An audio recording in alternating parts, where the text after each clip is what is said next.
अपनी 100 साल की हिस्ट्री में इंडियन फिल्म इंडस्ट्री बहुत सारे फैड्स और ट्रेंड से होकर गुजरी है, मगर उस पूरे दौर में कुछ ऐसी स्टैंड आउट मूवीज हैं जो अपने एरा को क्रॉसओवर करके आज भी हिंदी फिल्म इंडस्ट्री की सबसे बेस्ट मूवीज में से एक मानी जाती है।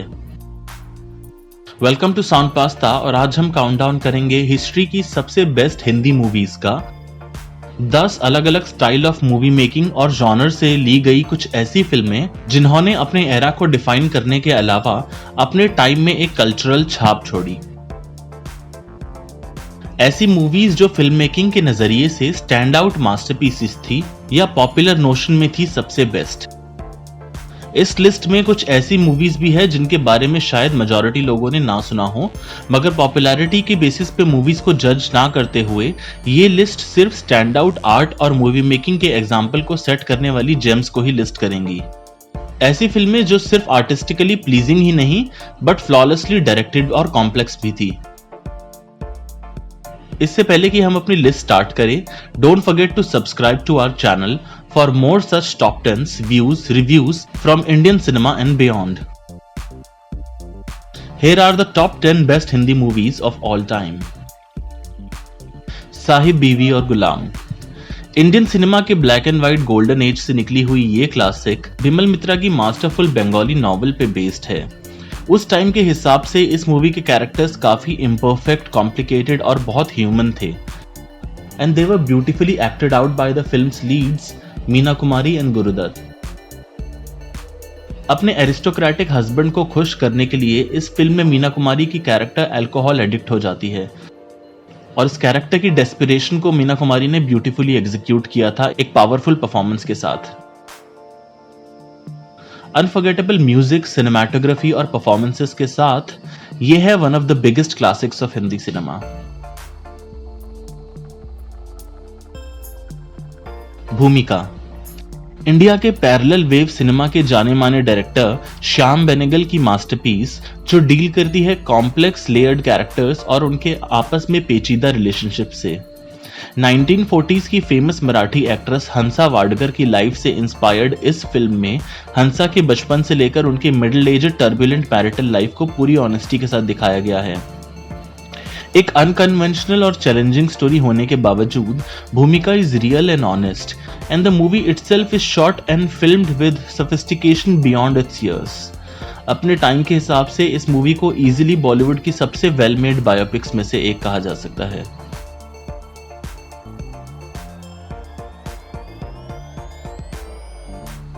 Mother India.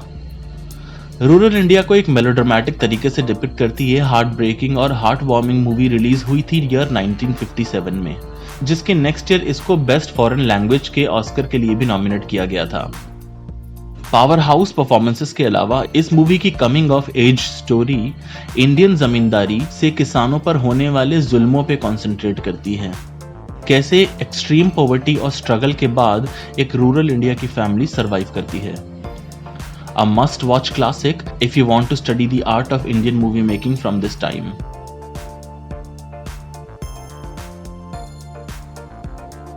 प्यासा।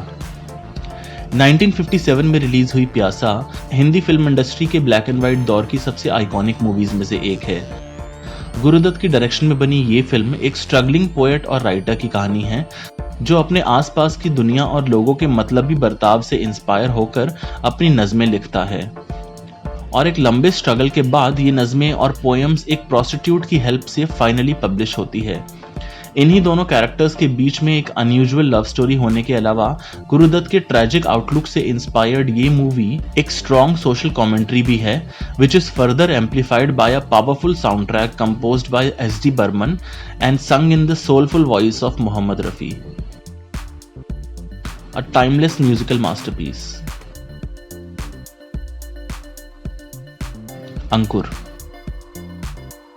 रूरल इंडिया की जमींदारी प्रथा पे कमेंट करती हुई एक और फिल्म जो कुछ रियलिस्टिक स्टोरीज से इंस्पायर होकर लिखी गई थी। एक यंग जमींदार और उसके लैंड में काम करने वाली एक हेल्पर के बीच अफेयर पे बेस्ड ये फिल्म एक्ट्रेस शबाना आजमी की मूवी डेब्यू थी। कॉम्प्लेक्स और लेयर्ड कैरेक्टर्स और गोविंद निहलानी की सोफिस्टिकेटेड सिनेमाटोग्राफी के साथ सत्यजीत रे के नियो रियलिज्म से इंस्पायर्ड ये film film maker Shyam Benegal के करियर की सबसे क्रूशल हाइलाइट्स में से एक है, and it remains a classic till this day. 2 बीघा जमीन। बिमल रॉय की 1953 में रिलीज हुई न्यू रियलिस्टिक ड्रामा जो उस टाइम पर होने वाले रूरल एरिया और गरीब वर्ग के लोगों के स्ट्रगल को दिखाती है।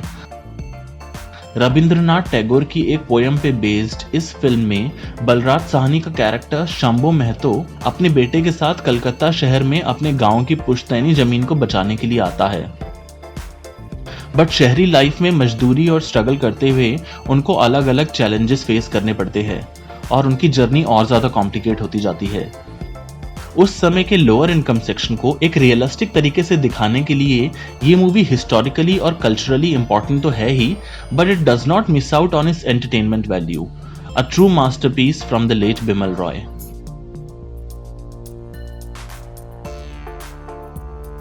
अर्थ। दीपा मेहता की 3 एलिमेंट्स ट्रायोलॉजी का सेकंड इंस्टॉलमेंट थी अर्थ, जिसकी लीड कास्ट में थे आमिर खान, नंदिता दास और राहुल खन्ना। इंडिया और पाकिस्तान के पार्टीशन के दौर पे बेस्ड इस फिल्म में कुछ दोस्तों के पर्सनल नजरिए से उस टाइम के कॉन्फ्लिक्ट और वायलेंस को दीपा मेहता ने इस फिल्म में दिखाया है।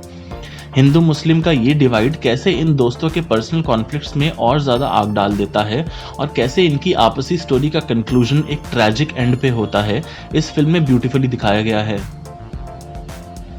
Powerful performances, a moving script and an unforgettable ending, Earth is one of the biggest gems of the 90s।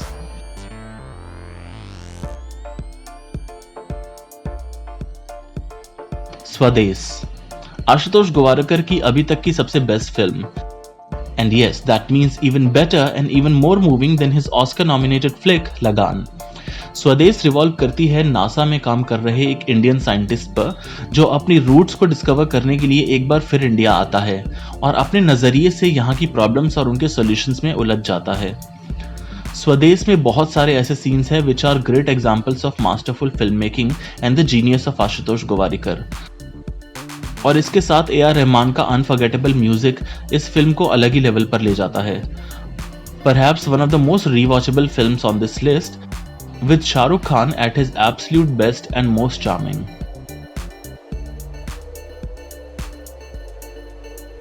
Black Friday. 1993 में हुए बॉम्बे बॉम्ब ब्लास्ट पे बेस्ड ये फिल्म इस सब्जेक्ट पे बनी सबसे फ्लॉलेस मूवी है।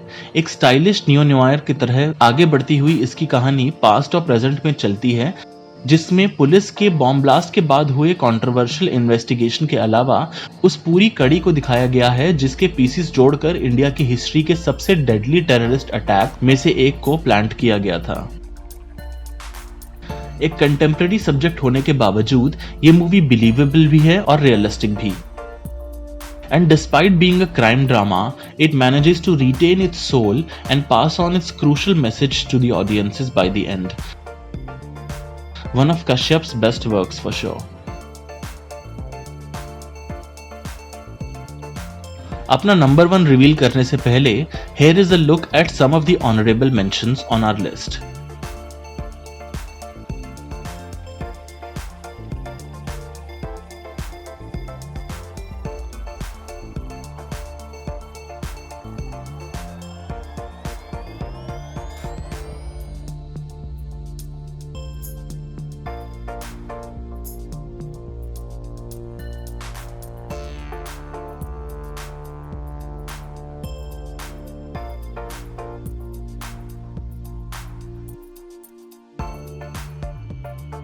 At number 1 is Salaam Bombay. Forget about Slumdog Millionaire. अगर मुंबई के स्लम किड्स के ऊपर कोई मूवी बिना शुगर कोट किए हुए एक रॉ और ब्रूटल इमेज प्रेजेंट कर पाई है तो वो है मीरा नायर की सलाम Bombay. But there is a lot more to it than just that, which makes it the best movie of Indian cinema in the past 100 years. इस underrated gem of a movie में बहुत सारे ऐसे आइकॉनिक सीन्स है that stay in your memory long after you watched it, चाहे वो चाय पाव का 16 साल के साथ पहला इंट्रोडक्शन हो या फिर वो unforgettable last shot zooming in on a weeping चाय पाव। Salaam Bombay isn't just flawlessly directed and acted, but also moves from scene to scene like a poetry. This movie, like most great pieces of filmmaking, leaves a lot unsaid in its soulful pauses. allowing you to read in between the lines yourself. And therein lies the beauty of this landmark piece of cinema, the story and characters of which will get etched in your memory. तो ये थी 10 कुछ carefully select करी हुई ऐसी movies जो अपने respective eras में स्टैंड आउट करने के साथ इंडियन सिनेमैटिक एक्सपीरियंस का एक टाइमलेस एग्जाम्पल बन गई है. How many of these were in your personal list of favourites? Share with us, and for more such top 10s, don't forget to subscribe.